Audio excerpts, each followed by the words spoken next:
बदल गया है जमाना। पहले घर से माँ के पैर छूकर निकलते थे और अब घर से मोबाइल की बैटरी फुल करके निकलते हैं। मेक श्योर होते हैं कि फोन चार्ज जरूर होना चाहिए, भले हम चार्ज हो या ना हो, हम रात भर जागे हों।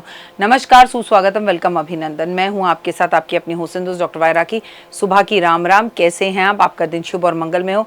परमपिता परमात्मा की असीम कृपा आप पे, आपके परिवार, आपके संसार, आपके बिजनेस पर हमेशा रहे।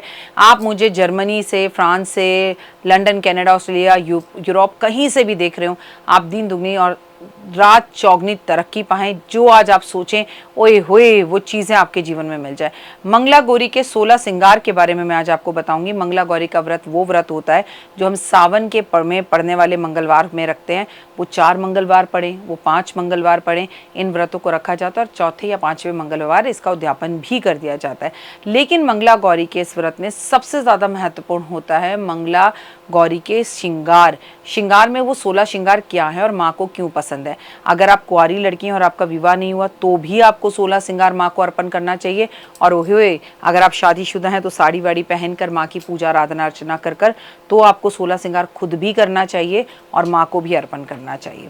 बिंदी सबसे पहले 16 श्रृंगार में आती है। सुहागन महिलाओं को कुमकुम की बिंदी माथे पर लगानी चाहिए और ये बात हमेशा याद रखना चाहिए कि ऐसी बिंदी माथे पर लगाने से आपका गरूर बढ़ता है, आपके पति का कॉन्फिडेंस बढ़ता है, आपके पति की उम्र लंबी होती है और आपके पति के रिश्ते अच्छे होते हैं। लेकिन जो बिंदी आप कुमकुम की अपने माथे पर लगाएं वो माता गौरा के माथे पर भी जरूर लगाएं। और इस पूरे सावन के महीने में महिलाओं को श्रृंगार का सामान भेजें। सिंदूर, सिंदूर मांग में भरें और पति से भी अपनी जो मांग है वो सिंदूर से ज़रूर भरवाएं।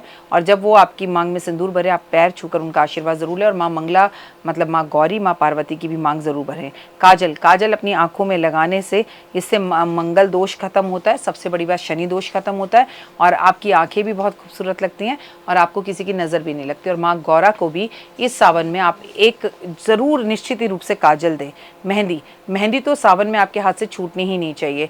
लोग तीज पर लगाते हैं, कई लोग सावन शुरू होने से पहले लगा देते हैं, कई लोग बीच बीच में भी लगाते रहते हैं।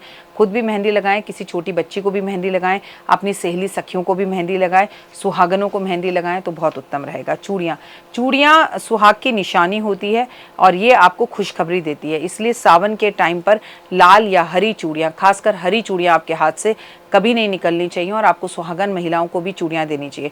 अच्छा, चूड़ी सोने की हो, चूड़ी कांच की हो, चूड़ी लाख की हो। सोना, हीरा, चांदी, तांबा, पीतल कुछ भी पहने, लेकिन कांच की चूड़ी और लाख की चूड़ी आपके लक को इन्हेंस करती है। मंगलसूत्र, आपके गले में सावन में मंगलसूत्र, रुद्राक्ष की माला नहीं उतरनी चाहिए। और वैसे तो ये सब चीज़ें जो मैं आपको बता रही हूँ, ये 16 श्रृंगार में हमारे जीवन में हमेशा ही रहनी चाहिए। लेकिन चलिए, आज का भागता दौड़ता जो संसार है वो ऐसा है कि कुछ ऑफिस में ये चीज़ें अलाउड नहीं है, कुछ महिलाओं को शर्म आती है। तो जो आप कर सकती हैं, कम से कम अगर आप मंगला गौरी का व्रत रख रही हैं तो ये 16 श्रृंगार में चीज़ें ज़रूर पहने। अगर आप सावन का व्रत रख रही हैं तो ये 16 श्रृंगार में चीज़ें ज़रूर पहने। और नथ, हाँ मतलब आपकी नोज पिन, नाक में नोज पिन होती है तो कहते हैं कि औरत की कभी नाक नहीं कटती, उस खानदान की कभी नाक नहीं कटती। और मैं तो कह रही हूँ कि महिलाओं की नाक में जब नथ या नोज पिन होती है तो वो लगती भी बहुत खूबसूरत है। इसलिए नथ या नोज पिन हमेशा पहने। गजरा, बालों में आपके गजरा ज़रूर हो। माथा को भी आप नथ जो है या नोज पिन अर्पण करें, छोटी सी सोने या चांदी की करें। और आपके बालों में भी गजरा पूरे सावन में हो और माता रानी को भी गजरा ज़रूर लगाएं। मांग टीका, कहते हैं माथे के बीचों बीच लगाए जाने वाला ये मांग टीका विवाह की शीतलता और विवाह की सादगी के बारे में बताता है। तो एक छोटा सा मांग टीका चांदी का खरीद कर आप माँ गौरा को भी अर्पण ज़रूर करें। और अगर आप उन लोगों में से हैं जो आर्थिक स्थिति में इतने बेहतर हैं कि सोने का खरीद सकते हैं तो सोने का खरीदें। झुमके, कहते हैं अगर आप सोने के झुमके सावन में पहनते हैं तो ये आपके राहु दोष को ख़त्म करते हैं, इसलिए कान में कुछ ना कुछ झुमका ज़रूर पहने। बाजूबंद, पहले ज़माने में या साउथ में आप जाएं तो आज भी वहाँ की महिलाएं ब्लाउज़ के ऊपर बाजूबंद ज़रूर पहनती हैं। आप हमारी माँ लक्ष्मी, सरस्वती, इनके किसी भी चित्र या पोस्टर को देख लीजिए तो माँ के हाथ में बाजूबंद ज़रूर होगा। कमरबंद, यानी कि हमारे कमर पर बंधने वाली तगड़ी भी पहना जाए तो वो भी हमारे जो है कहीं ना कहीं 16 श्रृंगारों में से एक है।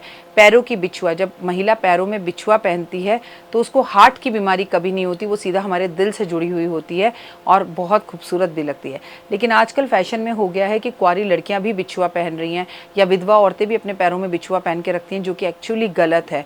अगर आपके हस्बैंड इस संसार में नहीं है तो आप बिछुआ पैरों में नहीं पहन सकते।